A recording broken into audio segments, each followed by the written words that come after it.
പുത്രനും പരിശുദ്ധാത്മാവിൻ്റെ നാമത്തിൽ ആമേൻ. നോയമ്പിലെ 22-ാം ദിവസം നമ്മൾ പ്രത്യേകിച്ച് ദാവീദിൻ്റെ സങ്കീർത്തനമാണ് വായിച്ച് നമ്മൾ തുടങ്ങുന്നത്. സങ്കീർത്തനത്തിൽ നമ്മൾ 51-ാം സങ്കീർത്തനത്തിലെ 10-ാം വാക്യം നമ്മൾ ഇപ്രകാരം വായിക്കുന്നു: ദൈവമേ, നിർമ്മലമായ ഹൃദയം എന്നിൽ സൃഷ്ടിക്കണമേ, അചഞ്ചലമായൊരു നവചൈതന്യം എന്നിൽ നിക്ഷേപിക്കണമേ. പ്രിയമുള്ളവരെ, ഒരു നിർമ്മലമായ ഹൃദയത്തിനു വേണ്ടി നിങ്ങൾ പ്രാർത്ഥിക്കണം. ഒരാൾ ഹാർട്ട് ട്രാൻസ്പ്ലാന്റ് ചെയ്യാൻ വേണ്ടി ആശുപത്രിയിൽ കിടക്കുന്നുണ്ടെങ്കിൽ നിങ്ങളെല്ലാവരും ഡോക്ടറിന് വേണ്ടി പ്രാർത്ഥിക്കും. ഓപ്പറേഷൻ സക്സസ് ആവണം, പേഷ്യൻറ്റിന് ജീവനോട് കിട്ടണം, ഇതെല്ലാം നിങ്ങൾ പ്രാർത്ഥിക്കും.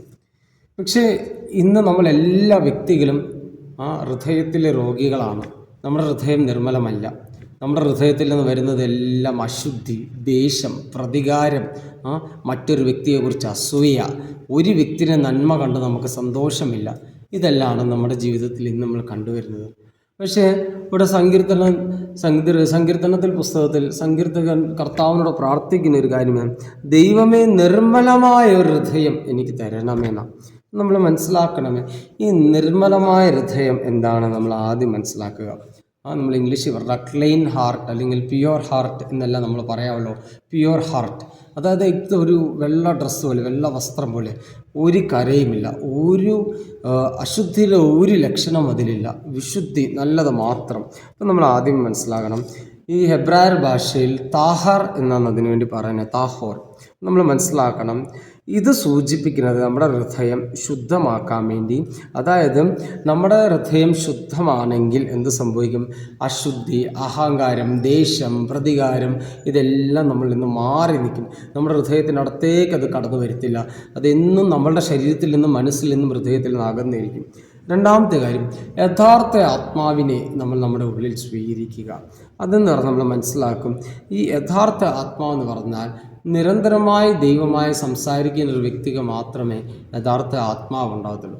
നിരന്തരമായ ഒരു വ്യക്തി ദൈവത്തിൻ്റെ സന്നിധിയിൽ പ്രാർത്ഥിക്കുന്നു, അവനെ തന്നെ സമർപ്പിക്കുന്നു, ആ വ്യക്തിക്ക് മാത്രമേ യഥാർത്ഥ ആത്മാവ് ഉണ്ടാകും. മൂന്നാമത്തെ കാര്യം നമ്മൾ മനസ്സിലാക്കുക, കർത്താവുമായ ഒരു ബന്ധം.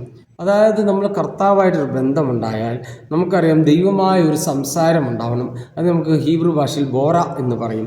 അപ്പോൾ കർത്താവായിട്ട് നിരന്തരമായ സംസാരമുണ്ടെങ്കിൽ എന്നാൽ മാത്രമേ ദൈവത്തിന് നമ്മുടെ ജീവിതത്തിലേക്ക് അത്ഭുതങ്ങളും അടയാളങ്ങളും കാണിക്കാൻ സാധിക്കും. ഇത് രണ്ടുമില്ലെങ്കിൽ, അതായത് ദൈവമായ ഒരു നിരന്തരമായ സംസാരം ഇല്ലെങ്കിൽ, നോയമ്പ് സമയത്തിൽ കർത്താവിനെ നമ്മൾ ആരാധിക്കുന്നില്ലെങ്കിൽ, കർത്താവിന് മുമ്പിൽ നമ്മൾ നമ്മുടെ ജീവിതം സമർപ്പിക്കുന്നില്ലെങ്കിൽ ഈ ഒരു അത്ഭുതം നമുക്കുണ്ടാവില്ല, അല്ല ദൈവത്തിൻ്റെ ഒരു അനുഗ്രഹം ഉണ്ടാവില്ല. നാലാമത്തെ കാര്യം നമ്മൾ മനസ്സിലാക്കുക, ഈ ഒരു വചനത്തിൽ ഞാൻ, എന്നിൽ, എനിക്ക് എന്നല്ല ഒരു ചോദ്യമാണ്. അപ്പോൾ നമ്മൾ ആദ്യം മനസ്സിലാക്കണം, ഈ ഞാനില്ല, ഞാൻ, എനിക്ക്, ഇതെല്ലാം ബലഹീനമായ വാക്കാണ്. ഈ ഞാൻ എൻ്റെ കർത്താവിൽ ഞാനായാൽ അനുഗ്രഹമാണ്. പക്ഷെ ഞാൻ തന്നെ ഞാനാണെങ്കിൽ അതിൽ അനുഗ്രഹമില്ല, ശക്തിയില്ല, ദൈവ തേജസ്സില്ല.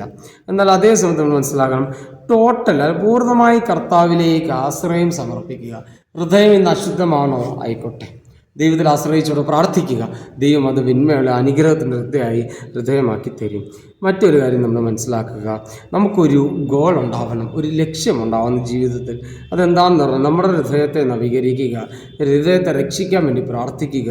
അതിനുശേഷം ദൈവം നമുക്ക് സമാധാനം നൽകും.